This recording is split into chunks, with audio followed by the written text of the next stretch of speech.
चलिए आज आप लोग को हम केमिस्ट्री का नॉलेज देते हैं। चलिए आज हम लोग पढ़ते हैं केमिस्ट्री के बारे में। अब देर नहीं करते हुए हम लोग डायरेक्ट क्वेश्चन पे आते हैं। Who got the first Nobel prize in chemistry, मतलब रसायन शास्त्र के क्षेत्र में सबसे पहले किसने नोबेल प्राइज जीता? बताइए तो इसका आंसर बताइए। इसका आंसर होगा जैकोबस हेनरिकस वांटप। कौन जीते थे first Nobel prize in chemistry? इसका आंसर होगा Jacobus Henricus van 't Hoff. Jacobus Henricus van 't Hoff. चलिए दूसरा, who got the first Nobel prize in physics? किसने भौतिकी में सबसे पहली बार नोबेल प्राइज जीता था? इसका आंसर क्या होगा बताइए तो। इसका आंसर होगा विल्हेल्म कॉनराड रंटगेन। कौन थे? एक बार मेरे साथ बोलिए, Wilhelm Conrad Roentgen. Wilhelm Conrad Roentgen. चलिए आते हैं आगे। Who got the first Nobel prize in biology, मतलब जीव विज्ञान के क्षेत्र में सबसे पहली बार किन्हें नोबेल प्राइज मिला था? इसका आंसर क्या होगा बताइए बताइए। Adolf von Behring. कौन होंगे? Adolf von Behring. एक बार मेरे साथ बोलिए, एडोल्फ वॉन वेहरिंग। चलिए आगे, very interesting. Who got the first Nobel prize in mathematics? बताइए तो इसका क्या आंसर होगा। गणित के क्षेत्र में सबसे पहली बार किनको नोबेल प्राइज मिला था? इसका आंसर होगा कोई नहीं।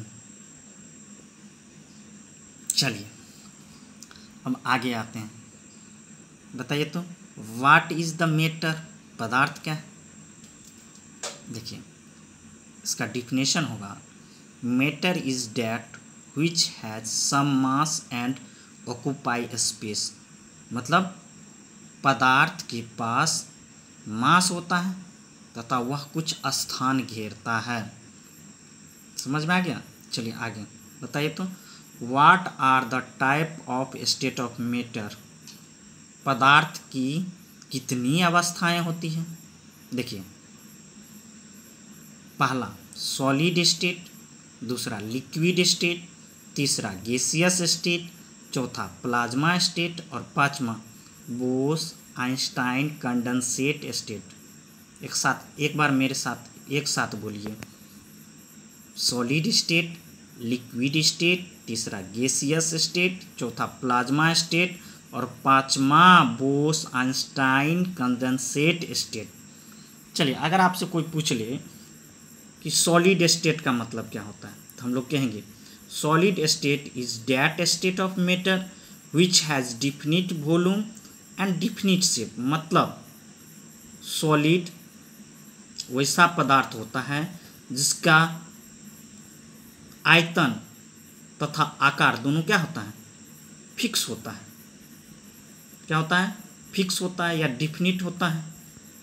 दूसरा liquid state, liquid state is that state of matter which has definite volume but not definite shape। समझे? नहीं समझे तो हम समझाते हैं। जैसे मान लीजिए एक जग पानी ले लेंगे, उसी पानी को क्या करते हैं हम लोग? बाटी में डाल देते हैं। अगर हम बाटी में डाल देते हैं तो जग का पानी अगर बाटी में डाल दिए तो शेप कैसा हो जाएगा? बाटी जैसा, लेकिन वॉल्यूम क्या होगा? फिक्स होगा। समझ में आ गया होगा? चलिए अब आगे आते हैं, gaseous state. Gaseous state is that state of matter which has neither a definite volume nor definite shape। ना तो इसका वॉल्यूम फिक्स होता है ना तो इसका शेप फिक्स होता है। चलिए हम बताते हैं। अगर मान लीजिए कि कोई गैस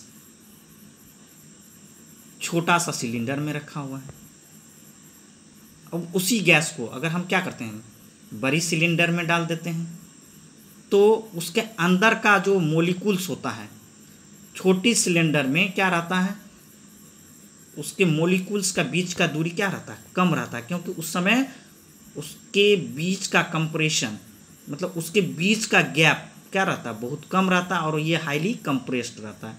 लेकिन यही जब बड़ी सिलेंडर में डाल देते हैं तो उस सिलेंडर के चारों ओर फैल जाता है, मतलब जितना वॉल्यूम रहेगा उसी वॉल्यूम में क्या रहेगा, फैल जाएगा, और उसके बीच के मोलिकुल का दूरी क्या हो जाएगा, बढ़ जाएगा। चौथा आते हैं प्लाज्मा स्टेट। क्या, plasma state. It is the fourth state of matter. ये क्या है, मैटर का क्या है, चौथी अवस्था है। It is ionised gaseous substance. मतलब क्या होगा कि प्लाज्मा क्या रहता है, प्लाज्मा जब भी फाउंड होगा वो गैसियस स्टेट में रहेगा और हाईली आयोनाइज्ड रहेगा, मतलब आयनाइज के रूप में रहेगा, आयन के रूप में रहेगा। क्या आयन का मतलब नहीं समझ में आया होगा। जैसे मान लीजिए कोई भी सोडियम होता है, जैसे सोडियम क्या है, एटम है, उसकी बाहरी कक्षा में क्या है, 11 इलेक्ट्रॉन है।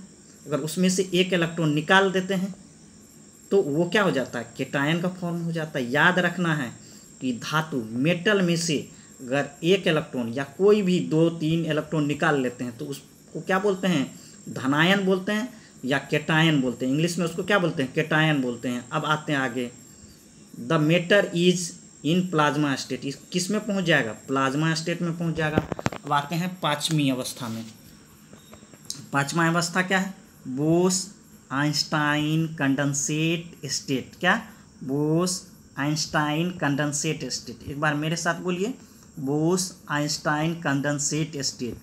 चलिए क्या हो जाएगा, it is fifth state of matter. ये क्या है, ये पदार्थ की पाँचवीं अवस्था है।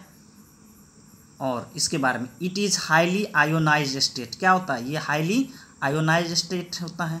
तो हम लोग आपको पीछे में ही बताए हैं आयन का फॉर्मेशन कैसे करते हैं। आयन में केटायन, मान लीजिए सोडियम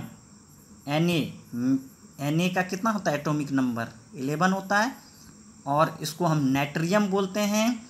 और उसके बाहरी कक्षा में से अगर एक इलेक्ट्रॉन निकाल देते हैं Na+ बनता है, ठीक है, वो क्या है, केटायन है, नहीं। और कभी कभी क्या होता है, एनायन भी बनता है। जैसे मान लीजिए क्लोरीन है, क्लोरीन के एटॉमिक नंबर कितना है, 17 है, 17 है। अगर उसमें एक इलेक्ट्रॉन हम दे देते हैं तो उस पर कितना चार्ज आ जाता है, -1, मतलब उसमें अब एक इलेक्ट्रॉन की क्या हो गया, इजाफा हो गया। Thank you. इस वीडियो को अधिक से अधिक शेयर करें और हमारे चैनल को सब्सक्राइब करें, और आपके लिए अच्छा से अच्छा वीडियो हम इसी तरह लेकर के आएंगे। Thank you for watching this video. Thank you.